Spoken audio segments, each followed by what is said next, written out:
Assalamualaikum warahmatullahi wabarakatuh. Perkenalkan, nama saya Muhammad Fatih Huda dari jurusan Pendidikan Sosiologi Fakultas Ilmu Sosial Universitas Negeri Malang. Di sini saya akan menjelaskan tentang permasalahan etnisitas yang ada di Indonesia sebagai tugas mata kuliah Dinamika Etnisitas di Indonesia yang diampu oleh Bapak Wahyu Dani Apriyadi. Indonesia memiliki beragam suku, agama, ras, dan budaya.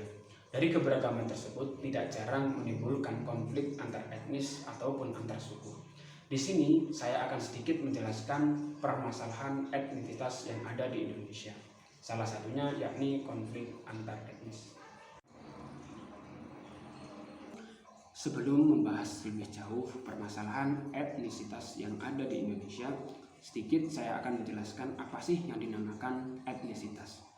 Etnisitas dalam Ensiklopedia Indonesia berarti kelompok sosial dalam sistem sosial atau kebudayaan yang mempunyai arti atau kedudukan tertentu karena keturunan, adat, agama, bahasa, dan sebagainya.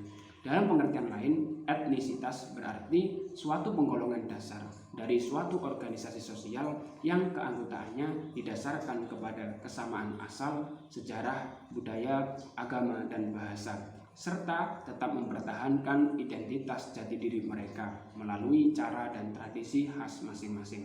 Misalnya etnis Cina, etnis Arab, dan etnis yang lain. Istilah etnisitas yang ada juga sebagai sinonim dari kata suku yang ada di Indonesia. Misalnya etnis Bugis, etnis Minang, etnis Dani, etnis Sasak, dan etnis yang lain. Istilah suku mulai ditinggalkan karena berasosiasi kepada keprimitifan, sedangkan istilah etnis dirasa lebih netral.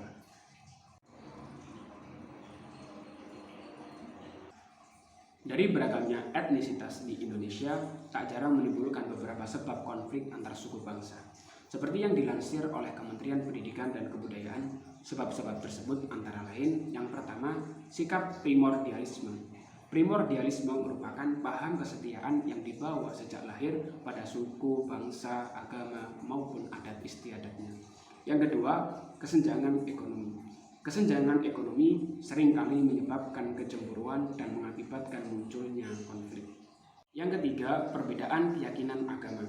Fanatisme keagamaan yang melekat dalam identitas kesukubangsaan ini menjadi hal yang cukup ampuh dalam melahirkan konflik, baik berupa konflik fisik dan verbal maupun berupa konflik simbolik. Yang keempat, perbedaan orientasi nilai budaya. Jika perbedaan orientasi nilai budaya ini tidak dibarengi dengan toleransi dan juga pemahaman antar budaya secara menyeluruh, maka konflik biasanya tidak dapat dihindari. Nomor 5, perbedaan kepentingan individu. Setiap individu pasti memiliki perbedaan kepentingan antara individu satu dengan yang lainnya.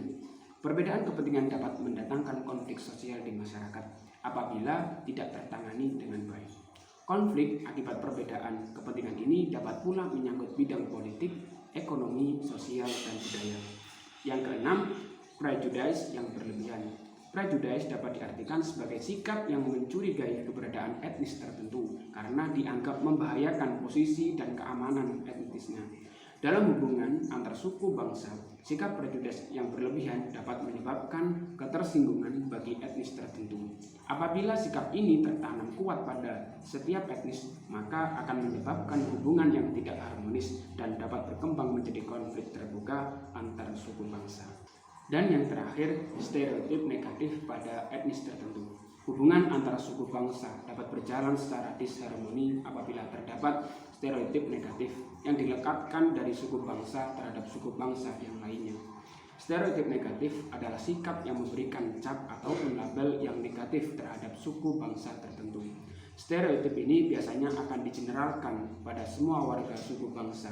Hal inilah yang membuat ketidaknyamanan bagi suku bangsa yang dilabelkan negatif, sehingga dapat menimbulkan perselisihan ataupun konflik antar suku bangsa. Adanya berbagai konflik antar suku yang terjadi tersebut akan menimbulkan dampak, baik yang bisa dirasakan secara langsung atau tidak.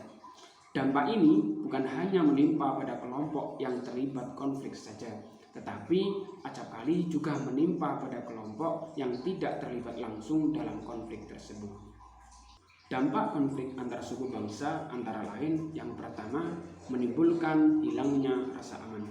Masyarakat yang tinggal di kawasan konflik akan selalu dihantui ketakutan apabila konflik kembali muncul. Yang kedua, hilangnya persatuan bangsa. Dengan konflik antar suku tersebut, maka persatuan bangsa akan hilang karena masing-masing pihak enggan untuk diajak bersatu.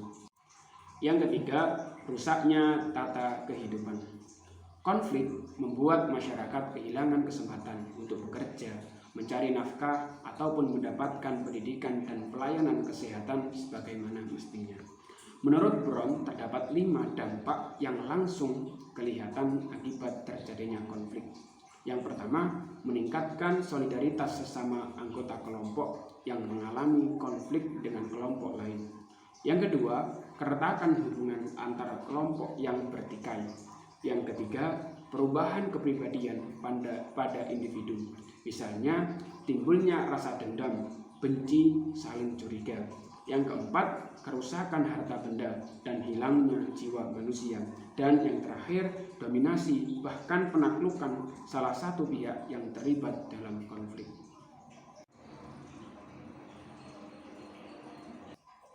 Konflik antar etnis di Indonesia harus segera diselesaikan dan harus ada solusi konkretnya. Dalam bukunya, Wirawan dengan judul Konflik dan Manajemen Konflik, Teori, Aplikasi, dan Penelitian menjelaskan bagaimana cara menyelesaikan konflik antar etnis yang ada dalam suatu negara.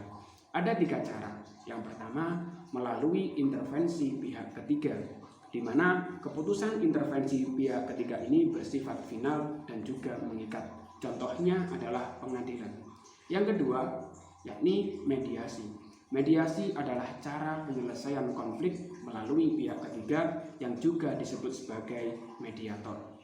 Yang terakhir, yakni yang ketiga, proposisialisasi, yakni proses penyelesaian konflik dengan transformasi sebelum konflik itu terjadi, di mana masyarakat pada saat itu hidup dengan damai. Kesimpulannya, etnis-etnis yang ada di seluruh dunia, khususnya yang ada di Indonesia, pasti memiliki beragam permasalahan yang berupa konflik antar etnis ataupun konflik antar suku bangsa. Dan kita sebagai masyarakat Indonesia, untuk menghindari konflik tersebut, mari kita jaga persatuan dan kesatuan serta hubungan harmonis antar suku bangsa. Demikianlah pemaparan materi tentang permasalahan etnisitas yang ada di Indonesia.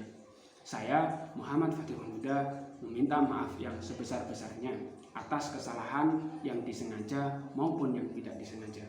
Terima kasih atas perhatian saudara-saudara dan Assalamualaikum warahmatullahi wabarakatuh.